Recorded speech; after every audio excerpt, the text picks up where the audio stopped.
Is Fischl waiting for us? The time has finally come.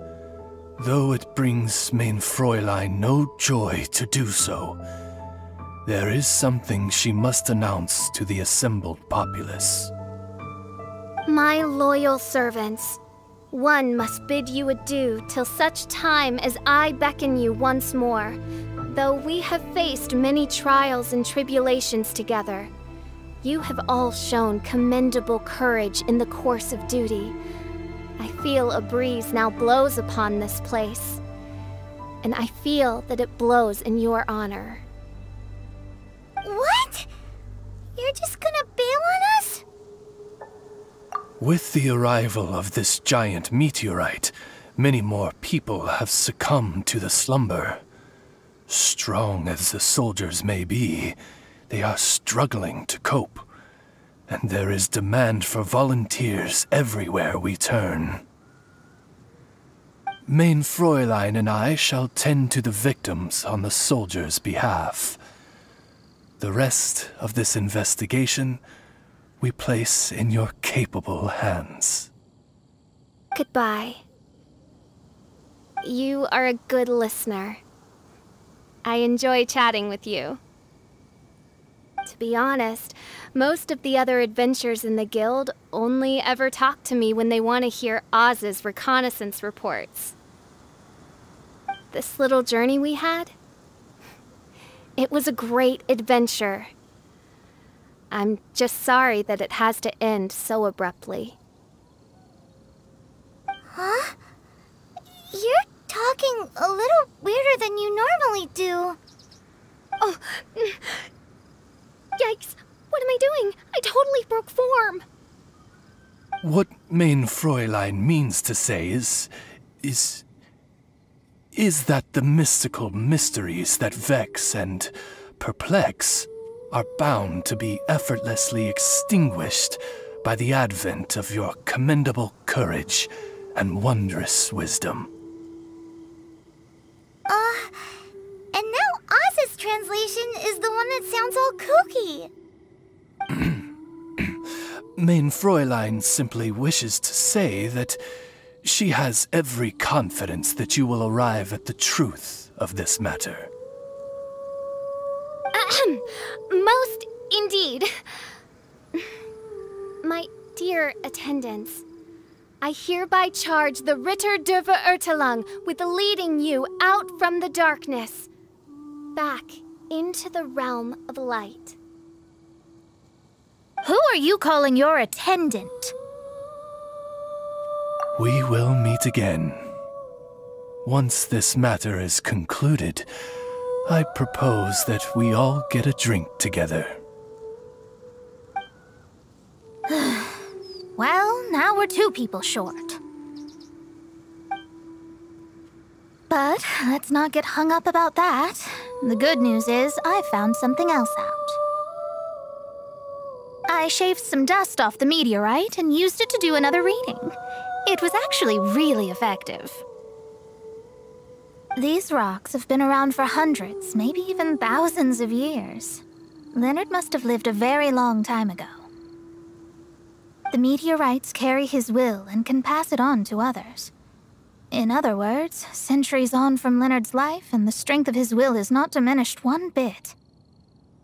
A guy from the distant past with a burning ambition to scale the highest mountain. I'd be willing to bet that he was an adventurer, just like you. An adventurer? That does explain his obsession with mountain climbing. Our approach so far has been too passive, and time has been against us every step of the way. We need to change our strategy, and we need to attack this problem at its source. Paimon agrees. From now on, we need to put Leonard at the center of everything we do. Yes, because if the meteorites carry Leonard's will with them, then it's precisely as Fischl said. The rocks are, in a sense, a curse. I'm a little incredulous, but it turns out her blind guess was actually spot on. No, I'm a respectable astrologist, and I shouldn't stoop to that kind of criticism. Anyway, all we need to do now is remove the curse. Okie dokie. Since we've got a historical adventurer on our hands, Paimon thinks we should pay a visit to the Adventurers Guild. Our records show that there have been many adventurers by that name over the years. It is impossible to know which one you refer to. However, I do recall that there is a book in the library authored by someone called Leonard. Perhaps you should take a look? Author Leonard. Where are you, Leonard? Aha! Gotcha! The index says that Leonard's book should be in the northwest corner on the top floor of the library. Northwest corner. Should be right over there. Found it! Of Mountains and Seas, a guide for adventurers written by Leonard. But the words have faded, and there are even pages missing. Paimon's got no hope of reading this.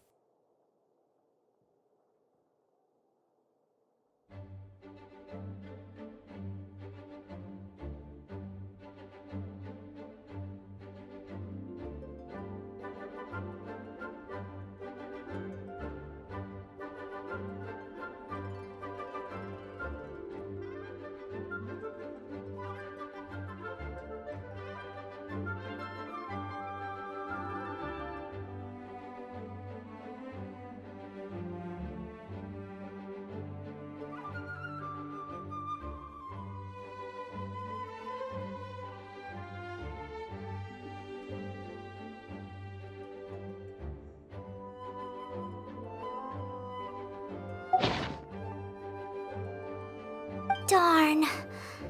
Maybe we're just wasting our time on this one. Oh, right! Yeah, Mona! She might have a better idea.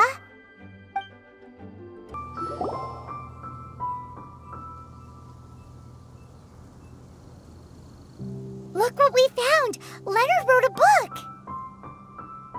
Ooh, let me see.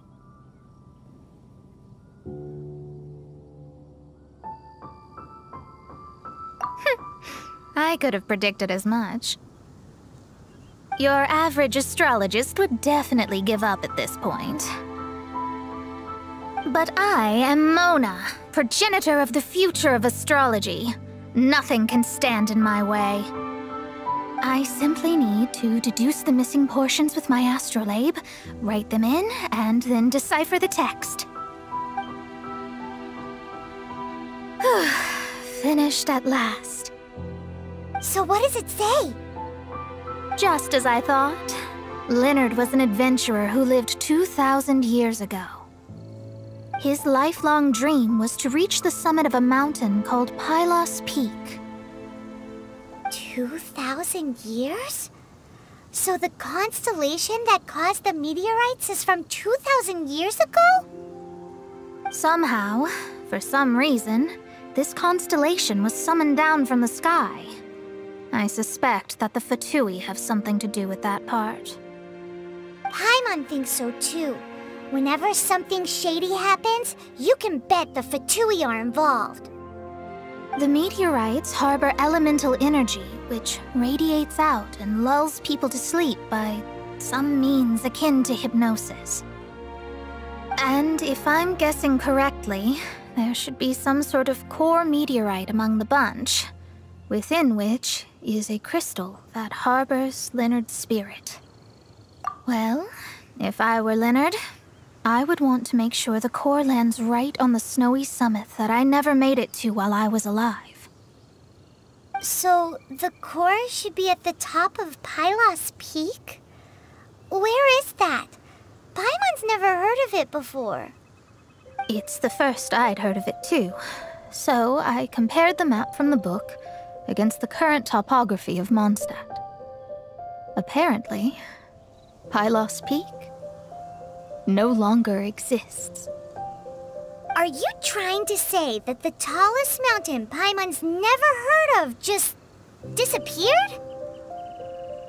I once read somewhere that the Animo Archon, Barbados, once used his divine power to mobilize the winds and blow the ice and snow from the face of the earth. The whole landscape of Mondstadt was changed in the process. The mountains of that age were replaced by the vast stretch of ocean we see today. Still, a mountain that high, drop it into the ocean and it'll still leave a trace. The summit still reaches just above the water's surface, so the place known as Pylos Peak in Leonard's day is today known as Musk Reef. Oh, so this is Pylos Peak. Not much to show for itself now, eh? Looks like someone beat us here. Is this like a popular tourist spot, or...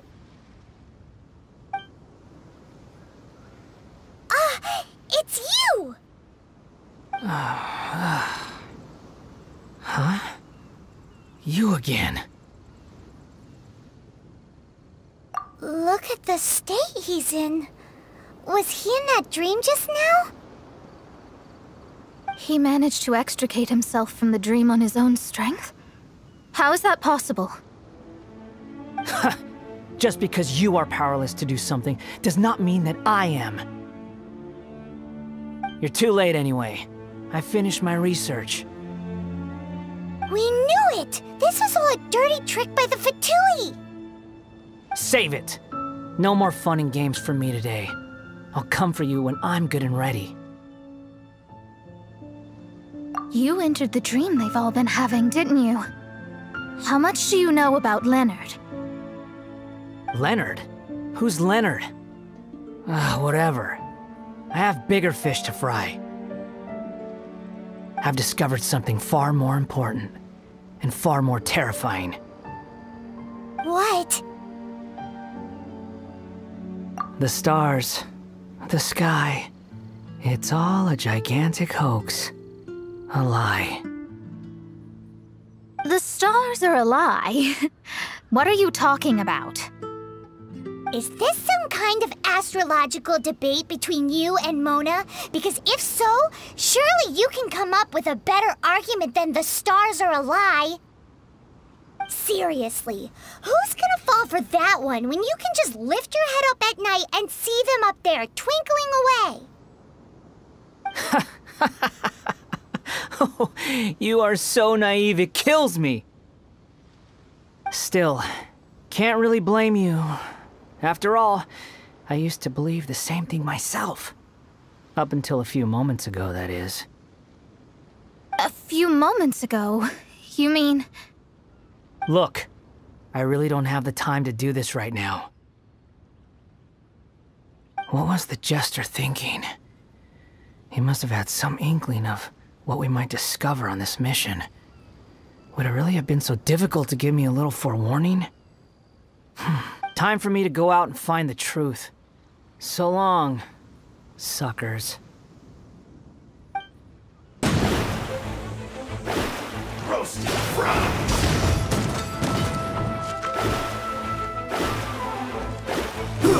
An unfortunate fault!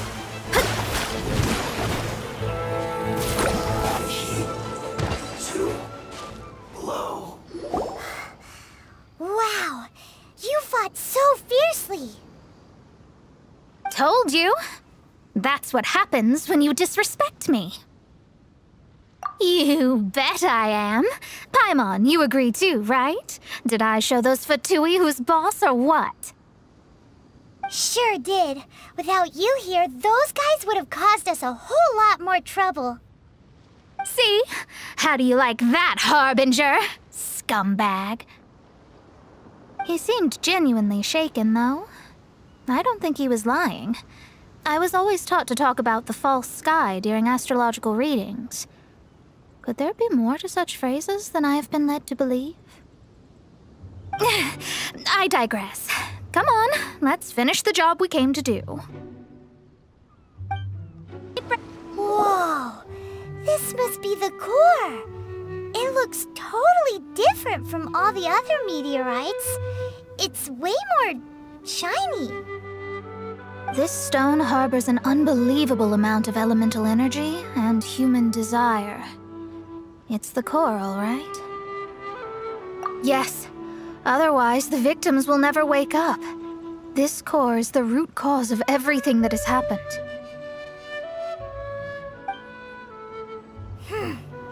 Do it!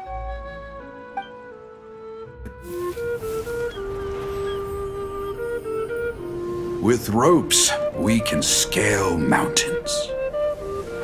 With boats, we can sail the seas. By age 40, I had conquered every last domain. Pylos Peak alone defeated me. As an adventurer, and well, maybe in other ways too. Now, I am approaching the end of my life. Many times I have sat and stared up at that peak as the boundless snow slowly engulfed me. It is a beast without weakness, the merciless face of the world. It fills me with fear. And when an adventurer loses courage, they can no longer climb mountains. My mountaineering days may be over, but I have a greater ambition now. Humans create tools to conquer nature, and when nature conquers them in return, they create better tools. Where our legs cannot take us, maybe our tools can. And when tools fail us, perhaps wings can carry us instead. My dear friend, I leave you my designs for the wings of incompletion. Against the unknown, humanity stands as one. To be alive is to seek, to set foot in every place that the eye can see. I have little time remaining, though the wind has not yet come for my soul. But between us and your children, students, and friends, I believe that someone will reach that place at last.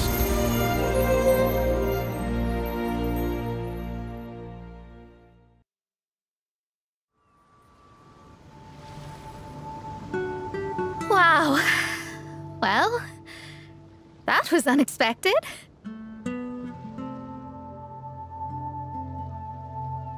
Who would have thought that human will can survive in the skies for millennia on end? Astrology really is an incredible thing. What makes you say that? The ability to communicate with the stars can give you access to all the secrets from throughout human history. Though, of course, very few astrologists ever reach that level. What's with the formal tone all of a sudden? And speaking of formal tone, what is the deal with that girl, Fischl? She's a curious one. Paimon thinks so too. She's so... how to put this? Yeah. Although, if you think about it, seems she was right all along. Is she one of these people who uses the wrong method but still gets the right answer? You may well be right. Even so, Paimon thinks that the most surprising thing of all was how Pylos Peak turned into a teeny tiny little island. A mountain of yesteryear now sits as an island in the sea. Almost anyone from Mondstadt could reach it now, just by jumping in a boat. In other words, everyone can climb Pylos Peak now. Do you think Leonard would be happy about it? The situation with Pylos Peak might be a bit of a shock. But now, with the help of the Animal Archon, the people of Mondstadt are able to glide. With wings, people can travel further and higher than ever before and explore new and unknown places. The victims should finally start waking up now that we've dealt with the core. And we have finally finished our commission from the Adventurers Guild.